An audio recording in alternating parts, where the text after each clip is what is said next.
Wal ajuzah zif min murakkabin waqol tarhimu jumlatin waza amrun naqol. Wal ajuza terhadap bagian akhir ihzif buanglah siapa kamu min murakkabin dari munada yang berupa tarkib mazji. Waqalla dan sedikit apa tarhimu jumlatin membaca tarhim terhadap munada berupa jumlah.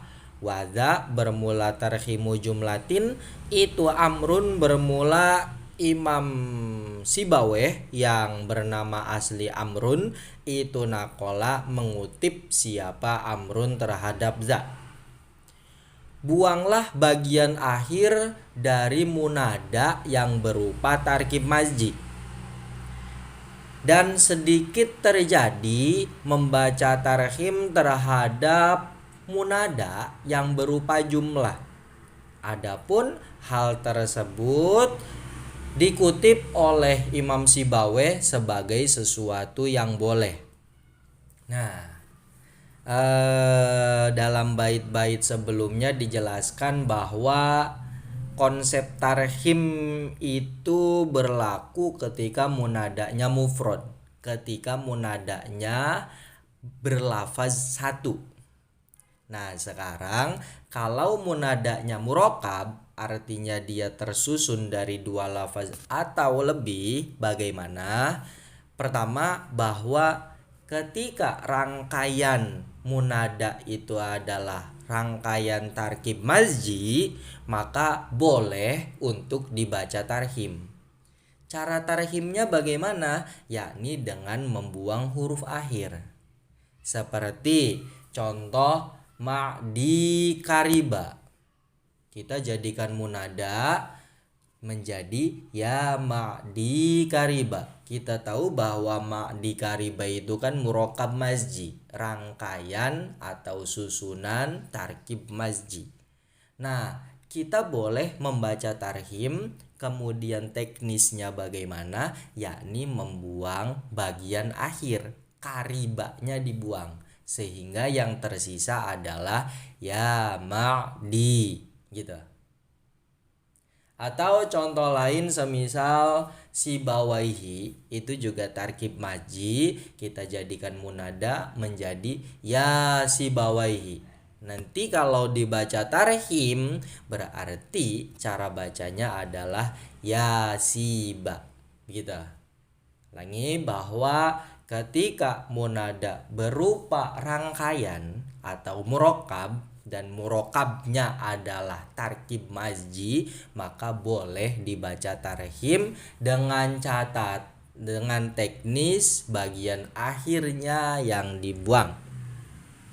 Kemudian kalau rangkaian selain tarkib mazji seperti tarkib idofi bagaimana? Ini seperti yang disampaikan di awal, tidak boleh ditarhim. Seperti ya Abdallahi. Abdallahi ini kan tarkib idofi. Boleh tidak ditarhim? Tidak diperbolehkan. Begitupun tarkib isnadi, baik yang tersusun dari mubtada khobar atau tersusun dari fi'il fa'il. Semisal ada orang bernama Zaidun Qaimun. Nah, ini kan sebuah nama yang merupakan yang asalnya adalah tarkib isnadi.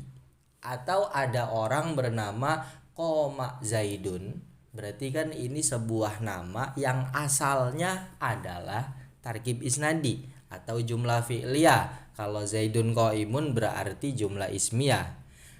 Ketika dia dipanggil, orang yang bernama Zaidun Qaimun atau orang yang bernama Qoma Zaidun dipanggil, ya Zaidun Qaimun, ya Qoma Zaidun, bolehkah ditarhim? Ternyata tidak diperbolehkan.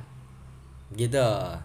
Cuman dalam sebuah pembahasan Imam Sibaweh menyampaikan kebolehan hal tersebut dengan mengutip sebuah contoh. Makanya Syekh Ibnu Malik menyampaikan kalau alam yang berupa jumlah ismiyah atau jumlah fi'liyah dalam kurung alam yang berupa tarkib isnadi ini hukumnya sedikit diperlakukan tarhim.